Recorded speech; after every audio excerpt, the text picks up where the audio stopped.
In breaking news, at least 2 people have reportedly been injured when a truck allegedly drove into a crowd of anti-Iranian regime protesters in Los Angeles. A sign on the side of the truck reportedly read, "No SHAH, no regime, USA, don't repeat 1953. Pictures after the event capture police surrounding the vehicle and shutting off the area with police tape.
The son of Iran's toppled Shah has called on the US President Donald Trump to liberate the nation as deadly anti-government protests grow.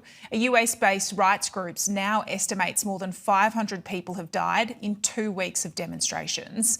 Let's go live to our Asia correspondent SHAH Butler in Taipei. SHAH, what's the Shah's son had to say, and tell us why is it so significant? Well, truly, Mohammad Reza Pahlavi has played a significant part in these demonstrations from his base in the United States. His father, Mohammad Reza Shah, was toppled in the 1979 Islamic Revolution that led to the current government today. And his son's voice, Mohammad Reza Pahlavi, has been heard among those protests that we've been seeing unfold over the past 2 weeks. Protests that began as an expression of discontent against soaring inflation, a falling exchange rate, life being made hard for ordinary Iranians by international sanctions and by the effects of US and Israeli strikes earlier last year. Now, from afar, the Shah's son has called for regime change for several decades now, repeating that at this key moment, as you said, as reports of deaths from these protests continue to emerge.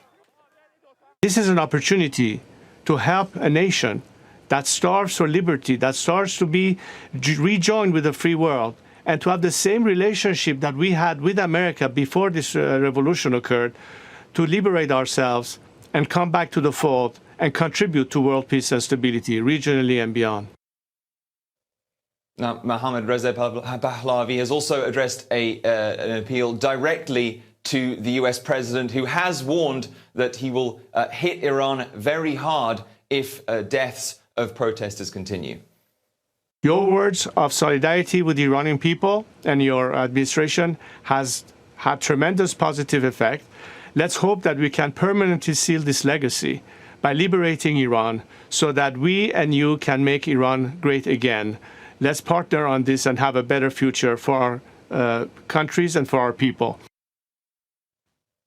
Now, the Shah's son has said that he will lead a democratic, or he's ready to lead a democratic transition in Iran. Of course, if he is brought to power by some kind of regime change in Iran, it would not be the first time that the US has supported someone in his family to do so, because his father himself was brought or restored to power in 1953 by a US and British-backed coup that overthrew the Prime Minister. And SHAH, we're seeing the US President Donald Trump continuing to talk about Iran, threatening once again to get involved here. What's the latest?